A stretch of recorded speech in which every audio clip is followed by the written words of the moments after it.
Hello everybody, welcome to golden career. ये आपके quant की क्लास की सेकंड क्लास है। इसमें हम लास्ट क्लास में हम लोगों ने इक्वेशंस पढ़ा था कि कैसे हम इक्वेशंस बिल्ड करके वैल्यूज फाइंड कर सकते हैं। इस क्लास में हम इनइक्वालिटी के क्वेश्चंस जो है वो सॉल्व करेंगे।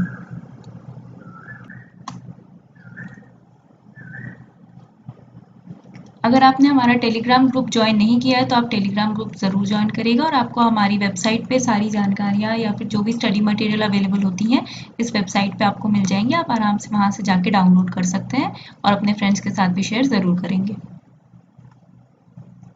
अगर आप इस चैनल पर नए हैं तो चैनल को सब्सक्राइब ज़रूर करिएगा।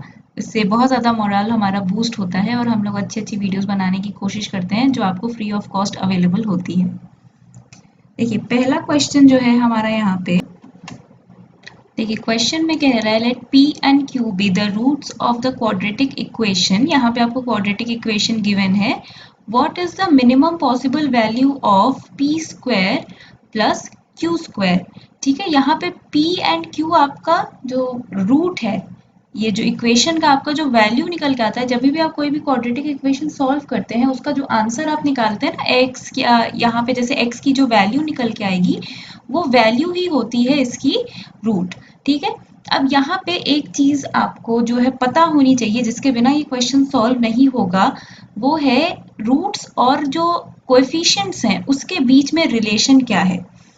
अब हम इसको थोड़ा सा डिटेल में पढ़ेंगे तो बाकी जो हमारा पार्ट है वो बहुत ज़्यादा आसानी से क्लियर हो जाएगा। आप एक क्वाड्रेटिक इक्वेशन इमेजिन करिए, a x square plus b x plus c equals to 0। जिस चीज़ के बारे में हमें पता नहीं होता है उसको हम कहते हैं वेरिएबल। तो यहाँ पे x जो है वो वेरिएबल है जिसकी वैल्यू हमें निकालनी है और इसके साथ जो नंबर एसोसिएटेड है, जैसे यहाँ पे a है, ये एक्स स्क्वायर का कोफिशिएंट हो जाएगा। ये यहाँ पे हम लोगों ने ए बी सी से डिनोट किया है लेकिन एक्चुअल में यहाँ पे कोई एक नंबर होगा। ठीक है, जैसे अब यहाँ पे x है, x का कोफिशिएंट क्या हो गया, b हो गया, और c जो है वो एक कांस्टेंट टर्म है, वो एक नंबर है। वो नंबर जैसे यहाँ पे लास्ट में कोई भी एक नंबर होता है, जैसे हमने ले लिया x square plus 2x plus 1, तो यहाँ पे x का जो कोफिशिएंट है, यहाँ पे x का कोफिशिएंट कोई नंबर नहीं लिखा हुआ है तो यहाँ पे x का कोफिशिएंट 1 हो जाएगा। यहाँ पे 2 जो अगर लिखा है x के बगल में तो यहाँ पे x का कोएफिशिएंट 2 हो जाएगा और ये 1 जो है हमारा कांस्टेंट टर्म है जो कि एक नंबर है। ठीक है, अब इतना जब हमें ऑलरेडी पता चल गया है कि कोफिशिएंट्स क्या होते हैं और रूट्स क्या होते हैं, तो अब हमें जो चीज समझना है कि कोफिशिएंट और रूट्स के बीच का रिलेशन क्या है। ठीक है, थोड़ा सा टाइम इस क्वेश्चन को समझने में लगा दीजिए, ये सॉल्व होने में बहुत कम टाइम लगेगा। ठीक है, relation between coefficient and roots. ठीक है, आपको p और q यहाँ पे कह दिया है, रूट्स है, नंबर के फॉर्म में नहीं दिया, एक एल्जेब्रिक एक अल्फाबेट में लेटर के फॉर्म में आपको बता दिया है कि रूट्स यहाँ पे p और q है। अब यहाँ पे देखिए करना क्या है, आपके बीच में रिलेशन क्या होता है, p प्लस q यानी जो क्वाड्रेटिक इक्वेशन के दो रूट्स हैं उनका sum is equal to minus b by a। ये एक रिलेशन आपको याद रखना है। ठीक है, माइनस बी यानी ये जो कोफिशिएंट है b, इसका इसके साथ एक नेगेटिव साइन और डिवाइडेड बाई जो एक्स स्क्वायर का कोफिशिएंट होगा a। ठीक है, उसी तरह दूसरा एक रिलेशन होता है पी क्यू यानी p into Q is equal to c by a। इस वाले में कोई भी नेगेटिव साइन नहीं है। अगर आपको ये चीज नहीं पता है तो प्लीज आप इसको नोट डाउन कर लीजिए, ये बहुत ही बेसिक है क्वाड्रेटिक इक्वेशंस अगर आप पढ़ रहे हैं तो। अब आपको सम भी पता है, अब आपको प्रोडक्ट भी पता है। आपको क्या क्या पता है, आपको रूट्स का सम पता है, कोफिशिएंट के साथ क्या रिलेशन है, और आपको रूट का प्रोडक्ट यानी मल्टीप्लाई करके जो आंसर मिलता है उसका क्या कोफिशिएंट से रिलेशन है वो ऑलरेडी पता है। अब इसी के ऊपर बेस बना के हम ये क्वेश्चंस बहुत ही आसानी से सॉल्व कर लेंगे। ठीक है, अब देखिए यहाँ पे हमें करना क्या है, हमें जो अभी हमने जो रिलेशन बताया है वो चीज इसके फॉर्म में लिखना है। अब हमें पता है कि रूट्स यहाँ पे p और q है, तो p प्लस q हमने क्या कहा था, माइनस b बाई a।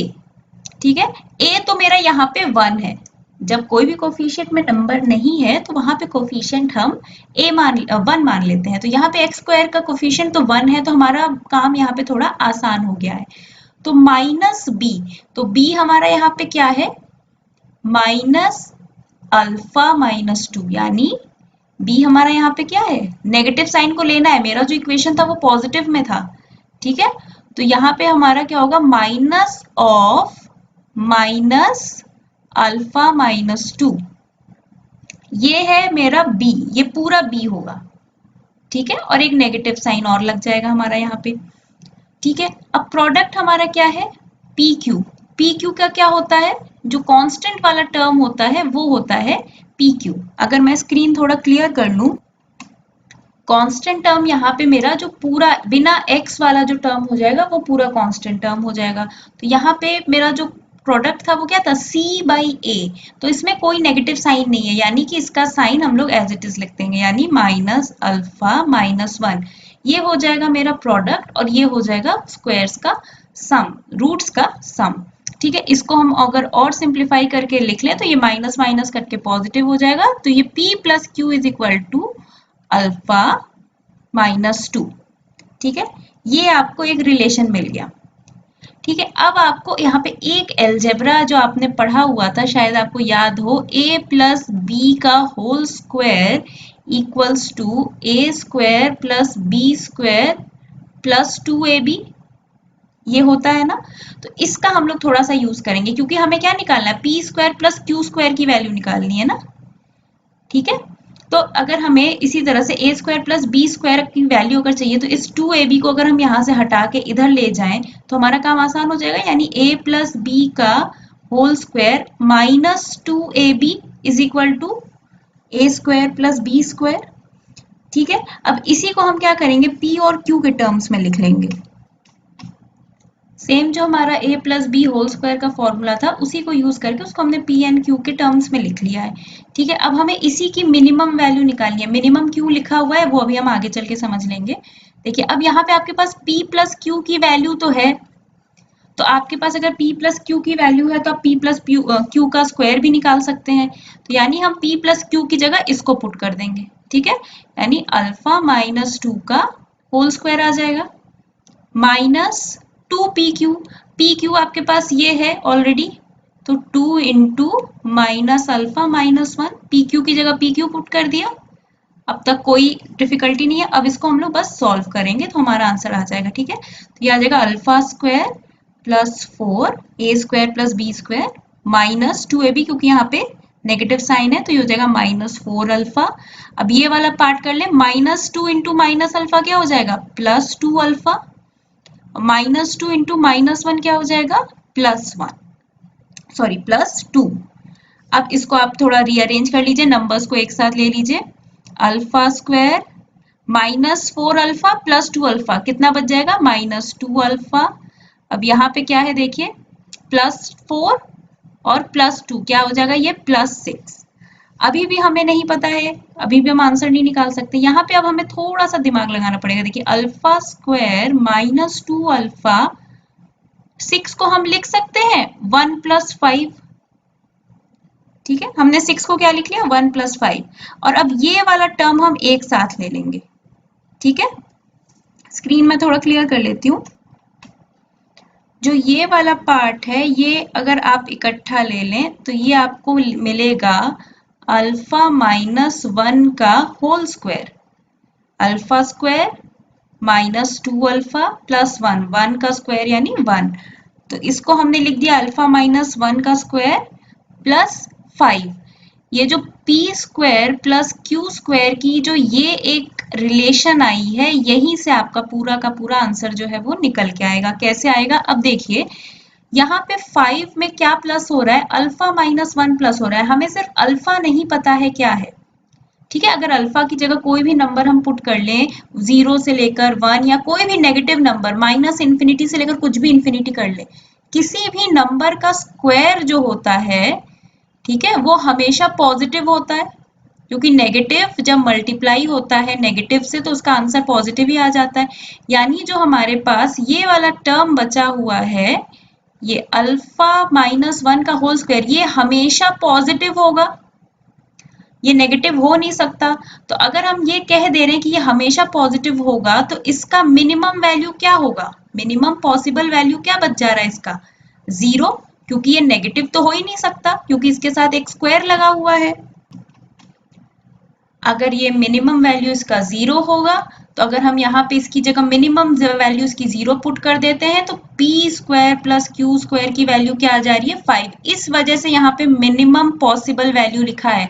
अब इसके अलावा आप अल्फा यहाँ पे ये पूरे टर्म का वैल्यू अगर आप 0 के अलावा कुछ भी रखेंगे यानी -1 भी रखेंगे तो -1 का स्क्वायर होके वो +1 बन जाएगा और 5 में वो चीज प्लस हो जाएगी तो उसकी वैल्यू 5 से ज्यादा आ जाएगी। 5 से कम इस चीज की वैल्यू कभी नहीं आएगी। इस वजह से यहाँ पे मिनिमम जो है वो पूछा गया है। ये क्वेश्चन इतना लेंथी नहीं है, थोड़ा सा इसमें क्वाड्रेटिक इक्वेशन का बैकग्राउंड देने के चक्कर में इसमें थोड़ा सा टाइम स्पेंड हो गया, बाकी ये करने में आपको हार्डली 30-40 सेकंड से ज्यादा नहीं लगेगा। अगर आपको नहीं भी अगर बहुत ज्यादा क्विकली सॉल्व करते हैं क्वाड्रेटिक इक्वेशन तो भी ये बहुत आसानी से सॉल्व होने वाला क्वेश्चन है। चलिए नेक्स्ट क्वेश्चन देखते हैं। अब तो ये बहुत इजी क्वेश्चंस आ गए हैं। अच्छा, अगर आपको ऐसी वीडियो चाहिए जिससे आपकी ये जो साइंस है ना, साइन देख के आप रूट का साइन गेस कर लें, तो आप कमेंट में हमें जरूर बताइएगा। तो मैं आपको एक ऐसा वीडियो दूंगी जिसमें आप सिर्फ साइंस साइन जो है ना यहाँ पे इसको सिर्फ देख के बता सकते हैं कि क्वेश्चन में जो आपका आंसर आ रहा है, अगर not determined can not be determined वाला जो टाइप का होता है या फिर सेम साइन वाले होते हैं, वो बहुत आसानी से बिना सॉल्व किए भी कई बार क्वेश्चंस जो है वो सॉल्व हो जाते हैं सिर्फ साइन देख के। तो ये आपका बहुत ज्यादा टाइम जो है वो बचा लेगा अगर आप वो ट्रिक सीख जाए। तो अगर आपको इंटरेस्ट है तो आप कमेंट करके जरूर बताइएगा।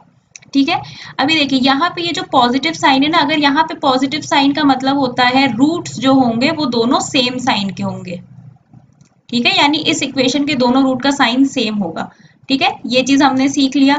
अब देखिए, अब दूसरी चीज हम क्या देख रहे हैं कि अगर यहाँ पे भी पॉजिटिव है यानी ये पॉजिटिव साइन है, इसका मतलब मुझे ये भी समझ में आया कि यहाँ पे जो रूट आएगा इस वाली इक्वेशन का वो दोनों रूट क्या आएगा? नेगेटिव आने वाला है। कैसे आने वाला है वो डिटेल वीडियो अगर आपको चाहिए होगी तो मैं बना दूंगी, अब उसके लिए आपको कमेंट में बताना पड़ेगा।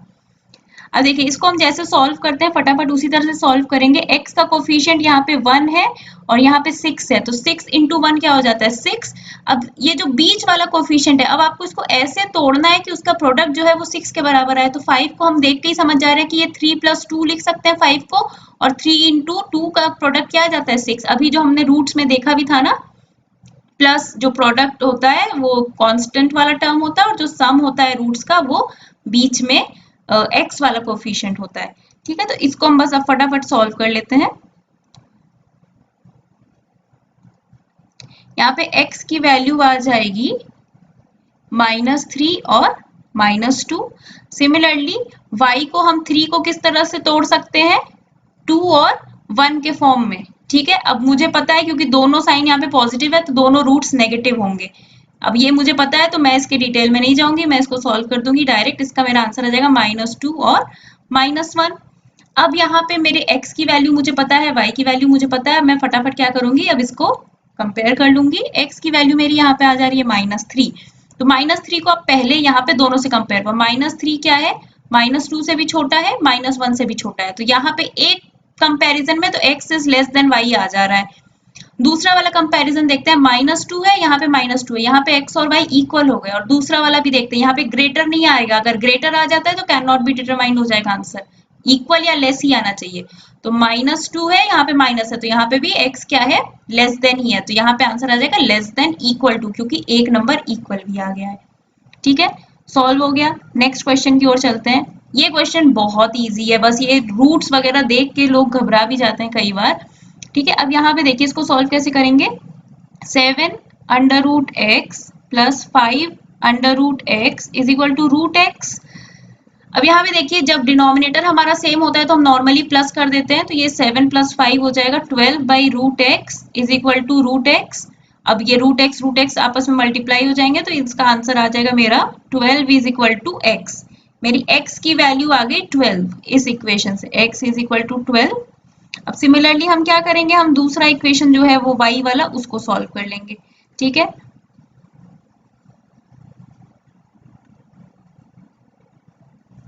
देखिए यहाँ पे y स्क्वायर है, तो y square into y to the power 1/2। Root का मतलब पावर होता है 1/2, ये आपको सबको पता होगा, minus 12 to the power 5 whole by 2 equals to 0।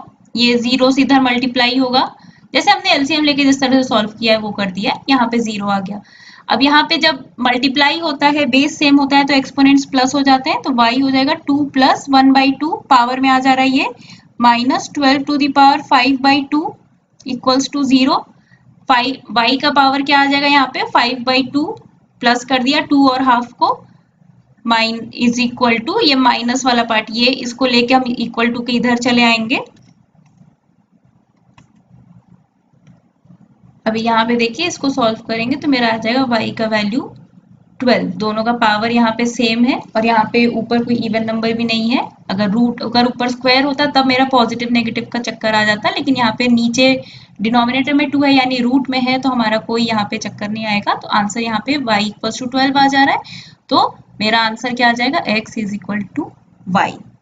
ठीक है, चलिए नेक्स्ट क्वेश्चन देख लेते हैं। ये भी बहुत ज्यादा इजी है, इसमें थोड़ा सा आपको जो लीनियर इक्वेशन सॉल्व करने वाला होता है ना, वो वाला थोड़ा कॉन्सेप्ट आपको यूज करना है। देखिए अब इसको फटाफट सॉल्व कर लेते हैं। x into Y, X Y plus 3y plus 2x plus 6 is equal to 12। इस वाले को हमने पहले वाले को सॉल्व कर लिया। ठीक है, अब यहाँ पे ये 6 है, ये भी एक 6 है, जो सेम टर्म वाले होते हैं उनको हम इकट्ठा कर लेंगे, तो X Y plus 3y plus 2x is equal to 6। 12 में से 6 माइनस हो गया 6, ये मेरा एक इक्वेशन बन गया। ठीक है, अब दूसरे वाले को देख लेते हैं। मेरा दूसरा वाला इक्वेशन क्या है, 2xy plus 4x plus 5y equals to 11। अब देखिए हमारा जो प्रॉब्लम आ रहा है ना, वो एक्स वाई वाला टर्म लेके आ रहा है, तो जैसे हम लोग लीनियर इक्वेशन सॉल्व करते हैं ना, वैसे करेंगे। ये जो इक्वेशन है इसको 2 से मल्टीप्लाई कर लीजिए ताकि इन दोनों के कोफिशिएंट सेम हो जाए। तो ये हो जाएगा 2xy plus 6y plus 4x is equal to 12। ठीक है, अब हम क्या करेंगे, ये जो इक्वेशन ए बना मेरा, इक्वेशन ए में से इक्वेशन बी माइनस कर देंगे, इक्वेशन ए माइनस बी कर दिया। ठीक है, तो ये दोनों तो कैंसिल आउट हो गए, माइनस कर रहे हैं हम। ठीक है, 6 में से सॉरी ये इधर है, ये x वाला टर्म इधर होगा और y वाला टर्म इधर हम लोग लेंगे। ठीक है, 4x में से 4x चला गया, 0 बच गया, और 6y में से 5y माइनस हो गया, तो क्या आ जाएगा 1y, यानी सिर्फ y इज इक्वल टू 12 में से 11 माइनस हुआ 1। तो यहाँ पे मेरे y की वैल्यू आ गई 1। ठीक है, अब हम क्या करेंगे, सिंपली किसी भी एक इक्वेशन में आप y की वैल्यू 1 जो है वो पुट कर दीजिए और x की वैल्यू निकाल लीजिए। तो हम यहाँ पे कर लेते हैं। ठीक है, x प्लस 3 इंटू वाई की वैल्यू 1 पुट कर दिया, 1 प्लस 2 इक्वल्स टू 12, यानी x plus 3 into 3 equals to 12। इसको ये कट गया, ये 4 आ गया, यानी x इज इक्वल टू 1। मेरी x की वैल्यू क्या निकल के आ गई यहाँ पे 1, तो यहाँ पे भी x is equal to Y equals to 1 आ जा रहा है मेरा आंसर। थोड़ा सा यहाँ पे लीनियर इक्वेशन वाला आपको कॉन्सेप्ट जो है वो लगाना था। अगर आपको ये वीडियो पसंद आई होगी तो लाइक जरूर करिएगा, और अगर आपको वो रूट की ट्रिक्स चाहिए साइन वाली तो प्लीज आप कमेंट जरूर करिएगा, वरना मैं वो वीडियो नहीं बनाऊंगी। अगर किसी को देखना नहीं तो बना के कोई फायदा नहीं है ना। ठीक है, और आपके एग्जाम्स के लिए ऑल द बेस्ट। चैनल पे नए हैं तो प्लीज सब्सक्राइब कर लीजिए, नोटिफिकेशंस आते रहेंगे। अभी तो आपके पास टाइम है, लॉकडाउन में जितना पढ़ सकते हैं पढ़ लीजिए।